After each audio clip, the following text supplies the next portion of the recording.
Do not rate, comment, sub, or view this video till you pause it and read the description to decide if you want to watch it. You do not owe me a view.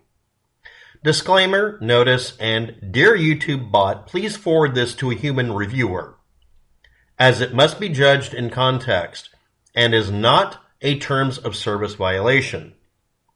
This video is about Digital Millennium Copyright Acts, abandonware, stop killing games, and a public service announcement for people using antiviral software. First thing I'm going to do is bring up the definitions or the attempt at it for certain words that are reported sometimes by virus scanners. First one is spelled Ghanarava, Ghanarava.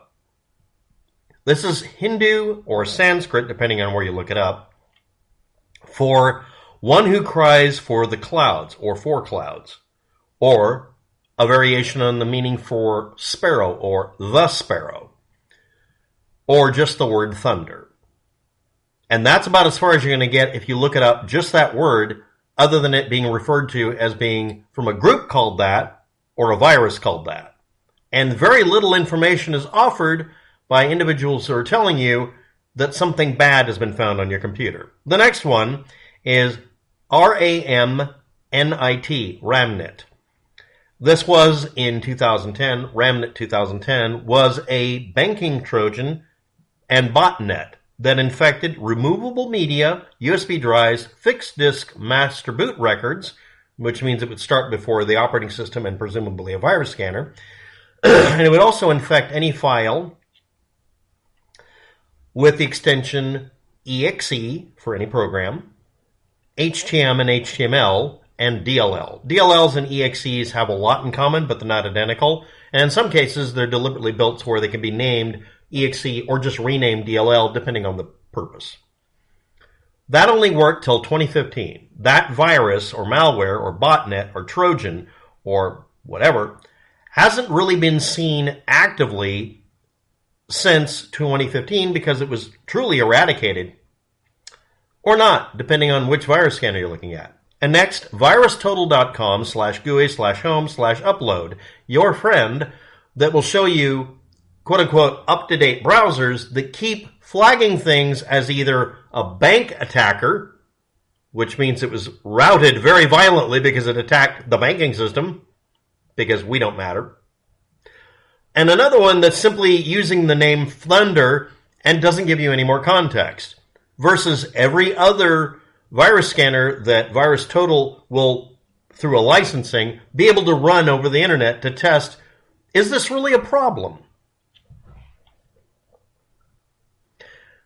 What is abandonware? Abandonware is a piece of software that exists that the company or group, organization, or author has essentially stopped maintaining and is no longer able to be contacted.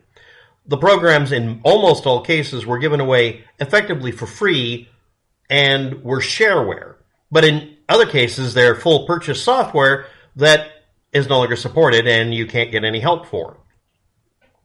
And no one will take you to court for having a copy of it, whether you paid for it or not, because you're not able to pay for it. Now, there are variations of this. This is not just black and white. A good example, which I'm going to bring up today, is Rust, the video game. The original version from 2013 originally started off as a web demo, which no one could really purchase, then purchasing access to it, and then it was turned into a client and server that you could buy with a contract for the server and a normal click wrap license where you click I agree to getting the game the other way. And it was distributed through the distributor known as Steam, which is a product through Valve. And this, of course, is on FacePunch. Because FacePunch went through Steam, that means it comes with the encumbrances of Steam needing to be installed, except, like virtually every video game and every piece of software, by definition, it has to have the ability to work without connecting to the internet, therefore it can't connect to Steam, in a mode called offline, or single player, or LAN party mode. This is built into the game. It has to be there or the thing wouldn't work, because every time there's an interruption over the internet, it would just completely crash your connection and tell the game to close.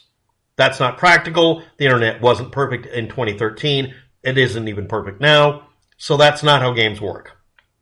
An experiment yesterday, I set up a server for Rust Legacy 2013 and left the game running and closed it. The server, not the game. And then walked around for a full minute and a half before it decided to exit, because the server was no longer there. It was no longer able to receive a message saying, I've updated the world with your actions, which means I wasn't able to affect my doppelganger in the game that was laying on the ground asleep. A sleeper. So here we go with the next part. The Rust Legacy client and server has a terms of service associated with it. For this version from 2013 all the way till 2016, December 2016 on the 8th, is when they stopped letting you being able to easily download or start the game. But at the same time, for the previous 2 years, from 2014 forward, they were working on another game, and they let people just download the game without actually signing up for anything. You downloaded Steam Command, which was an executable, a really tiny version of the Steam program, and use it to download the game and the server. And the only thing it would do is check with the Steam website to see if you were able to use it. Now, the funny thing is, if you told it to go into offline mode, by putting it in offline mode, it would keep working. And all you had to do is fill in the information by typing in information, and it would accept it as valid. It wouldn't let you go through Steam, which was mostly giving you a list of servers to go through, but it would let you hook up to friends, which is why it had a friend category at the time, and you could play games head-to-head against each other. And depending on the version you had, it didn't care if you even paid for it. And implicitly, and also explicitly in a couple of postings, which I can't find anymore, but there were archives, apparently, it was noted and acknowledged that the game was made this way on purpose so that after we no longer support it, you'll be able to play the game against friends and that sort of thing, but you won't be able to run a big server. However, if you downloaded the server software from 2014 forward, it had the ability to do the same thing to where you could set it up on your own computer and play head-to-head that way. The head-to-head was done only using a server. Both of you could be running server and client at the same time and be able to network a big network game. Or do it over a LAN, a local area network. Local does not mean internet connected. But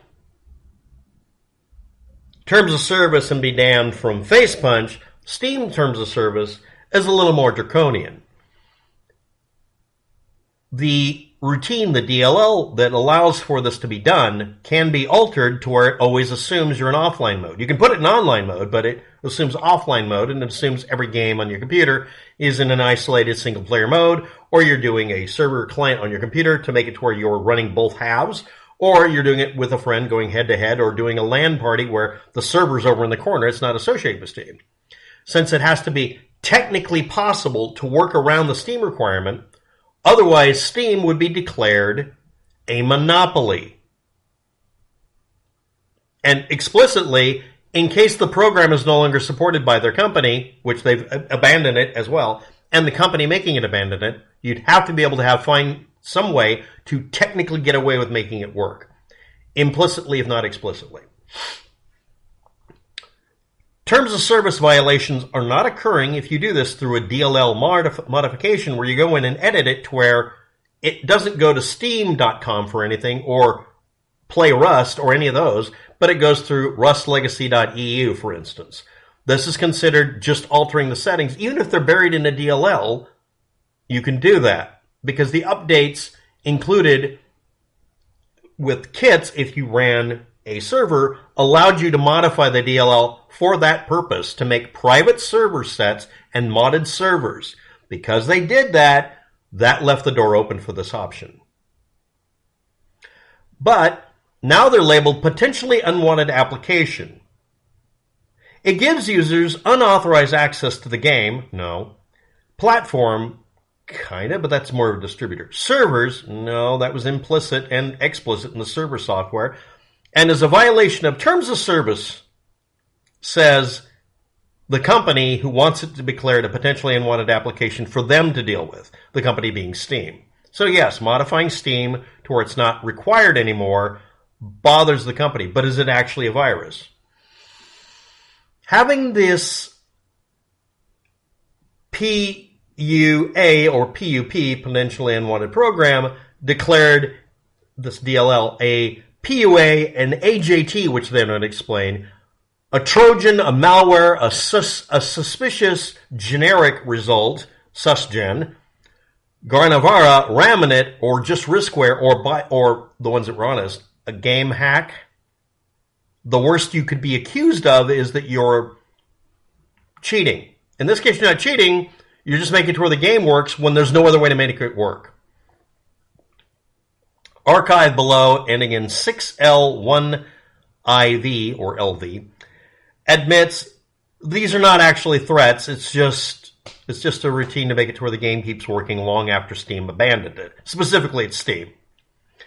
And a video, one of my old videos, touching on the subject and noticing that unless you go to a website like virustotal.com/GUI/home/upload and test every DLL to double check, is it really a virus? You're not going to see the dozens of responses that say it's clean, and the few that say, oh, it's bad, and the slightly larger number that say it's kind of risky, but it's a game hack to make the game work. And it explicitly says that. It admits it. Anyway, it's not the banking Trojan, and it's not something that's a Sanskrit or Hindu word for thunder. It's just a tool to make it to where Steam can't shut off your game when they were told to shut it off in 2016, and it's year 2025. 10 years later, it shouldn't be able to have influence on my computer. And yes, I would pay for this game happily, and the server, for the amount that it was sold for, which was 10 and 25, I'd pay for it and not have to do any of this shit. And not have to have a virus scanner scream at me. Now the warning. Corporations do not give a shit about you or me. They give a shit about corporations. They're upscale whores. The next thing is, the demand that these things be marked as malware only works on either corporate stooge versions of the virus scanners or ones that are really outdated. The newer versions are analyzing them much better and say, yeah, this is literally not a malware routine. It does nothing wrong. All it does is shut up the Steam requirement on Steam games that you can't use if you don't turn off the Steam function, because Steam doesn't support them anymore.